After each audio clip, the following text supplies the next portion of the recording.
to hop up on here to make sure everybody is aware of what is going on right now. I am seized, obviously, by the Charlie Kirk assassination trial, and I want to make sure I'm breaking down to the public what is happening, because there is a hearing live right now, the defense versus the prosecution. Prosecution is representing Erika Kirk because she is the victim on this case, and you might recall that Erika did this news hit a while ago. It was kind of weird, where she just asserted, and then they passed around, that she really wanted to make sure that her right to a speedy trial was observed, okay?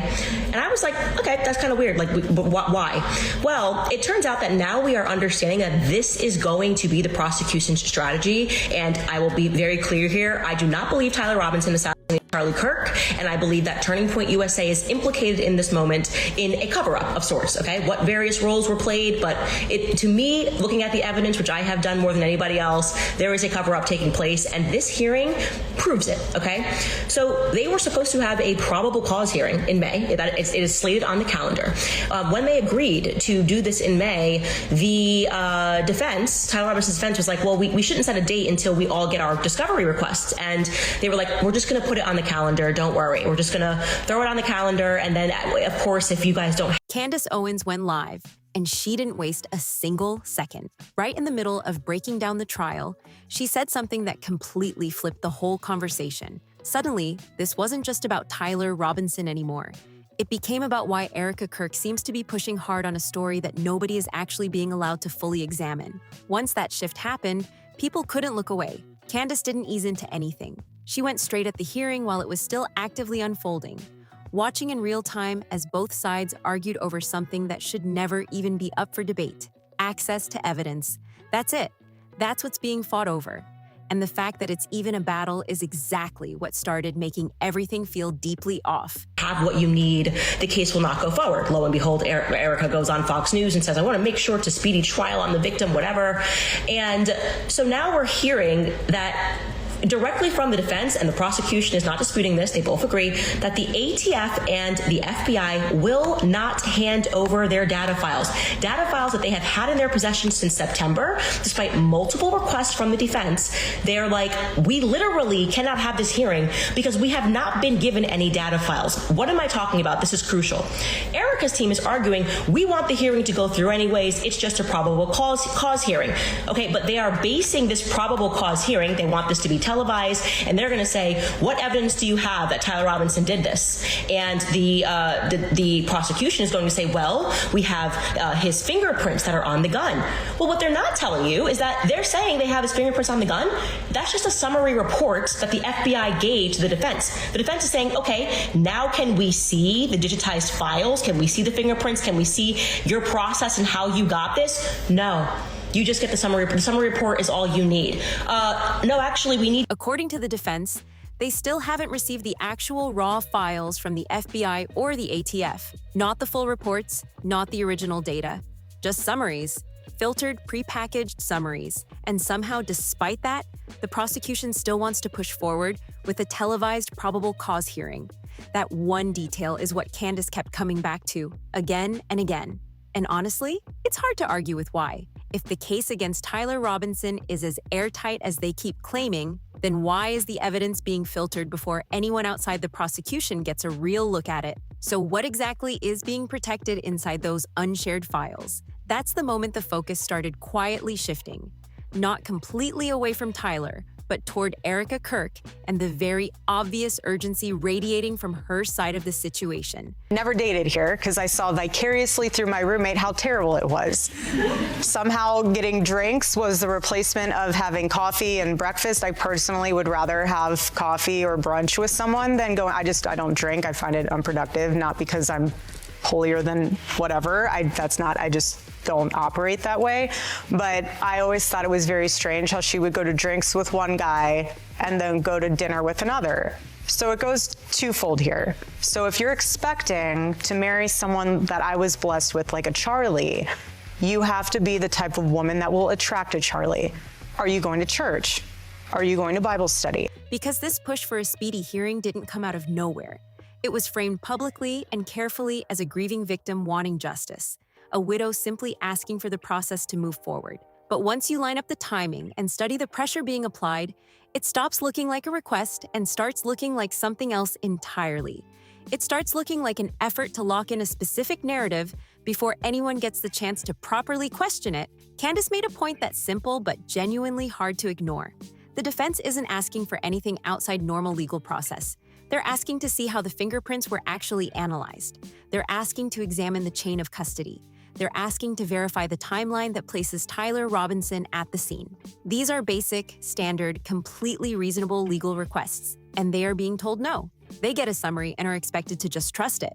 At that point, it stops looking like standard legal procedure and starts looking like something being carefully managed from the inside. Because a probable cause hearing is not supposed to be a performance. It's not supposed to be built for television, but this one could be. Built entirely around claims that cannot be challenged in real time, because the underlying data that would allow a proper challenge simply hasn't been shared. And that raises a much bigger, more uncomfortable question. Really handsome. You look gorgeous. Are you fixing my... I got a little bacon. Babe, that's deep in there. Give them cleavage? People want cleavage. Showcase it. Sex sells, babe. Sex sells. That's me. That's against our religion. It's not. It's within the confines of marriage.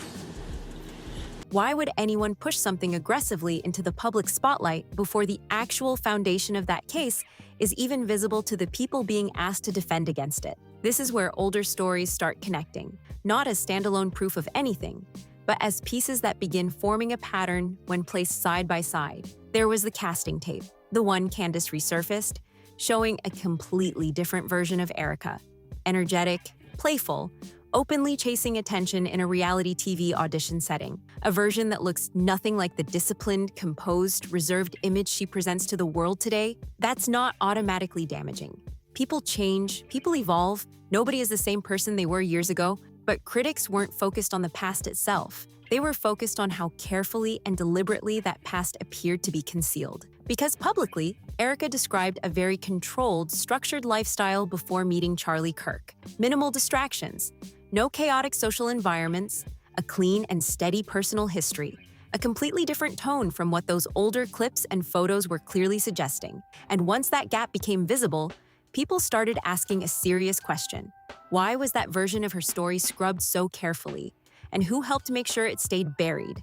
Then came the timeline questions, and these ones hit hard. Before Erika ever entered political circles, she had already been moving through spaces built on visibility and influence. Pageants, fashion opportunities, high-level networking environments that overlap with powerful social circles far more than most people realize. She was positioning herself within high-fashion spaces, connected to environments known for quietly intersecting with extremely powerful and influential figures. I understand where you're coming from. No, and I know you're going to keep saying that I understand. Yeah. Like, I know that. No, I know. And I know there's probably no magic string of words that I could piece together to procure some type of answer. But Yeah. I think on a surface level, like, I'm not going to walk out of here until I say my piece. Like, I mean, y'all know this. I just worked a series of 80, 90-hour weeks plus for AmFest. Yeah, I think I've it's- had no direction or explanation since we've come back. Our CEO has been assassinated. I've done nothing but backwards for this organization, to the point where I'm wondering if this is a prank. It's not a prank. I would never do that. So I'm just trying to understand. And No, I understand. It's time to... so do I get to have a conversation with Dylan? Do I get to have a conversation with Justin or anybody, or Nope. no? And there's no explanation as to why I'm gonna let go. Right now, we'll leave it all. And you're gonna keep saying a different direction, but I'm trying to understand how I've met multiple times. None of that is automatic proof of wrongdoing. But once you line it all up in sequence, it stops feeling like a series of unrelated coincidences. Then there's Romania, the nonprofit project called Romanian Angels, presented publicly as straightforward humanitarian work. But when people actually looked closer at the details, they found gaps. It wasn't licensed for formal operations. It functioned more as community outreach than any kind of structured program, and over time, parts of its digital footprint became significantly harder to trace and verify. That alone might not mean much in isolation, but when older records began connecting the project to controversial figures operating in that same region during that same period, people started looking again, with much sharper eyes. And this is precisely where Candace keeps steering the conversation back, because if this trial were genuinely only about Tyler Robinson, none of that background would carry any weight at all. But the way this hearing is unfolding suggests something considerably bigger is at stake. The speed, the resistance to basic transparency, The aggressive push to move forward before the defense can fully examine what they're legally entitled to examine. With my, We're going a different direction with the team, and I have to ask you to leave now. you have to ask me to leave property? Yes, Due to what, Frank? because we're asking you to leave because you've been terminated and we're not. But there's no explanation or documentation for this. I've never had one bad review from Dylan. I've never had one issue with the company. I've never done anything unethical. And so I'm sitting here understanding why my entire livelihood is being completely tossed out. I mean, I sat in No, this chair. you're gonna do great things. No, and I Your plan livelihood- to. I don't think your livelihood is being tossed out. I think you're Well- very successful. Well, my paycheck every other week is being tossed out, Frank, with absolutely no warning whatsoever. I understand. At this time, it's time for you to do. It's time for me to go. Why? Like this is the treatment that Turning Point is offering now. It's time to go. Frank, this is crazy. Yeah, I understand you're coming from. I don't think you do. This feels very heartless. This feels without emotion. I do understand where you're from.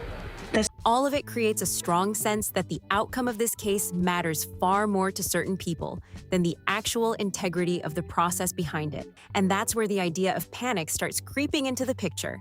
Not loud, obvious panic, but the calculated, slightly rushed kind. The kind where every move looks planned on the surface but carries just a little too much urgency underneath. You can see it in the timeline of events following Charlie Kirk's passing.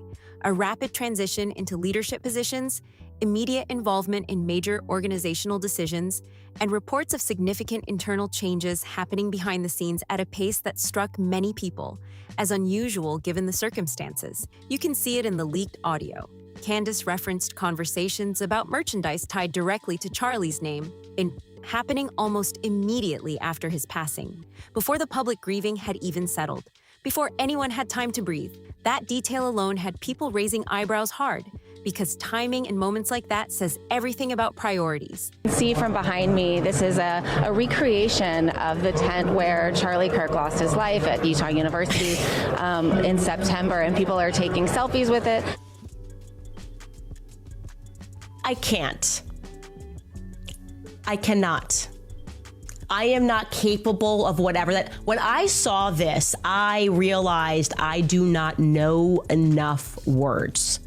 I had to consult a thesaurus, and I still could not land upon the correct adjective to describe how I felt when I saw that tent. People taking selfies under a recreation. I don't know if it's actually the tent. It looks like it's pretty old, or a tent that Charlie died under. That's what was happening at AmFest. Horrified.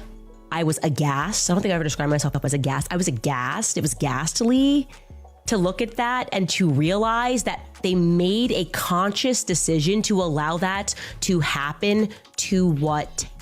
You can see it in the public appearances, the calculated push to maintain full control of the narrative at all times, to define exactly how the story gets told and in what order, before anyone else gets the chance to offer a different version. Every statement timed, every appearance managed, every message carefully shaped before it reaches the public.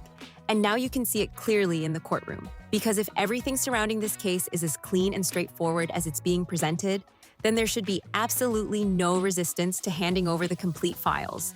There should be no issue allowing the defense to properly verify the claims being made against their client. There should be no problem slowing things down just enough to make sure the entire process holds up under real scrutiny. But that's not what's happening. Instead, there is a hard and aggressive push forward. Despite missing pieces, despite unanswered questions, despite a defense team that hasn't been given what it's legally entitled to examine. And that detail changes everything. Because once you notice that pattern, the case stops being purely about whether Tyler Robinson did what he's accused of doing. It becomes about why the entire system surrounding this case is behaving the way it is, and why Erika Kirk appears to be sitting right at the center of that pressure. Candace isn't backing down either. If anything, she's pushing harder, calling out each inconsistency as it surfaces, forcing people to look at details they would have scrolled past otherwise, making sure this conversation doesn't get quietly buried under the weight of the official narrative being constructed. Because of that, people are watching this entire situation differently now. Not just the evidence, but the behavior. Not just what's being said, but what's being deliberately kept quiet and why. The online community is completely locked in. One user wrote, Charlie never had a better friend than Candace. A critic said bluntly, "Why does Erika Kirk even have a say in any of this? She is not the victim in this case. Charlie is." Another person added, "A speedy trial is a right that belongs to the defendant, not the victim's wife." And those comments reflect something real, a growing frustration with a process that appears to be bending in ways that serve one side, while the other side can't even access the basic evidence they need to mount a proper defense. The question that keeps surfacing, no matter how many times people try to move past it, remains the same. If everything being claimed is real, if this case is truly as solid as it's being presented publicly, then why rush it? Why hide parts of it? Why filter what the defense gets to see? Why push for television coverage before the foundation has even been fully examined? These aren't small procedural details. They're the kind of questions that define whether a legal process is genuinely about justice or about something else entirely. And if this trial is truly and only about Tyler Robinson, then why does the entire energy surrounding it feel like something much larger is being protected? Let's be real for a second. When a legal case is airtight, when the evidence is clean, when the timeline holds up, when the chain of custody is solid, you don't need to rush anything. You don't need to filter what the other side gets to see. You don't need to push for cameras and public pressure before the defense has even had a proper chance to examine what they're up against. Solid cases don't need that kind of help. They stand on their own. So when you see all of that rushing and filtering and pushing happening at the same time, in the same case, surrounding the same people, you have to stop and ask yourself what exactly is driving it. Because here's what's becoming impossible to ignore. Every single pressure point in this situation points in the same direction. The speed, the filtered evidence, the resistance to basic legal transparency, the aggressive push for public visibility before the process is even ready for it. None of those things individually would be enough to raise serious flags, but together they start painting a picture that looks nothing like a straightforward case built on clean, solid, unquestionable evidence. Think about what the defense is actually asking for. They're not demanding anything extraordinary. They're not making wild requests outside the boundaries of normal legal process. They want the raw files. They want the original data. They want to properly examine the fingerprint analysis, verify the chain of custody, and confirm the timeline that supposedly places Tyler Robinson at the scene. That's it. Those are basic, fundamental, completely standard legal rights, and they are being blocked. Replaced with summaries, pre-filtered, pre-packaged summaries handed over in place of the actual evidence. And somehow, despite that, the push to move forward continues at full speed. Ask yourself honestly, when has a genuinely strong case ever needed to hide its own foundation? When has real, clean, legitimate evidence ever needed to be summarized and filtered before the defense could examine it? The answer is simple. It hasn't, it doesn't, and it shouldn't. What is sitting inside those files that a summary wasn't good enough to replace? That's the question nobody on the other side of this seems willing to answer directly. And the longer that question goes unanswered, the louder it gets. Because silence in moments like this isn't neutral. Silence in moments like this is its own kind of answer. And then there's the bigger picture, the one that becomes clearer the longer you sit with all of this. This case didn't arrive in a vacuum. It landed inside a situation already loaded with unanswered questions, unusual timelines, and behavior that has consistently raised eyebrows among people paying close attention. The rapid transitions after Charlie Kirk's passing, the immediate organizational moves, the carefully managed public appearances, the leaked audio about merchandise, the background details that don't line up cleanly with the public image that has been so deliberately constructed and maintained. Every one of those pieces on its own could be explained away. People make fast decisions during difficult times. Grief looks different for everyone. Organizations need leadership, even during loss. All of that is fair. But when you stop looking at each piece individually and start looking at the full picture, when you lay everything side by side and trace the pattern, it stops looking like a series of unrelated coincidences. It starts looking like a system. A carefully managed, deliberately controlled system designed to keep a very specific narrative in place while keeping everything that might challenge that narrative as far from public view as possible. And that's exactly what makes Candace Owens so important to this moment, because she's not letting the narrative stay managed. She's not scrolling past the inconsistencies. She's not accepting the summaries in place of the actual evidence. She's sitting in real time with the details that most people would miss, pulling them apart piece by piece, and making sure the conversation stays open, even when powerful forces would clearly prefer it to be shut down and buried. Candace has been consistent throughout all of this. Every time a new detail surfaces, she's already there, breaking it down, placing it in context, connecting it to everything that came before it. That consistency matters, because the people pushing this narrative forward are counting on short attention spans. They're counting on the story moving fast enough that nobody stops to question the foundation underneath it. They're counting on the noise of the courtroom drama to drown out the quieter, more important questions being raised about the process itself. But those questions aren't going away. If anything, they're getting louder. More people are tuning in. More people are looking past the surface-level drama and asking the deeper questions about what this case is really about and who it's really serving. And the online reaction reflects exactly that shift. People are frustrated, people are suspicious, and people are watching every single move being made with a level of scrutiny that no amount of careful narrative management can fully control. Because here's the thing about pushing a story into the public spotlight before it's ready. Once it's out there, you can't fully control how people receive it. You can shape the framing, you can manage the messaging, you can filter the evidence and time the appearances and craft every public statement with surgical precision. But you cannot control what people notice when they're paying close attention. You cannot stop the questions from forming. You cannot keep the inconsistencies invisible once people already know to look for them. And right now, people are looking hard. They're looking at the timeline. They're looking at the behavior. They're looking at the gap between what's being said publicly and what's actually happening inside that courtroom. They're looking at the filtered evidence and the speedy hearing and the push for television coverage and asking, loudly, why all of this is happening this way when a clean, solid, airtight case would never need any of it. The frustration is real. The skepticism is real, and the growing sense that something significantly larger than Tyler Robinson is being protected inside this process. That is very real too, because if this was purely and simply about justice for Charlie Kirk, then the path forward would be straightforward. Let the defense see the full files. Let the evidence be properly examined. Let the process move at the pace that real transparency actually requires. Do all of that, and if the case is as strong as it's being claimed, it will hold up. It will hold up completely and without question. But that's not the path being chosen here. Instead, the path being chosen is speed, pressure, filtered access, and public spectacle before the foundation is even fully visible. And that choice, that very deliberate, very calculated choice, is what keeps pulling this story back into the spotlight, no matter how many times the official narrative tries to close it down. So the question remains, wide open, unanswered, getting louder by the day.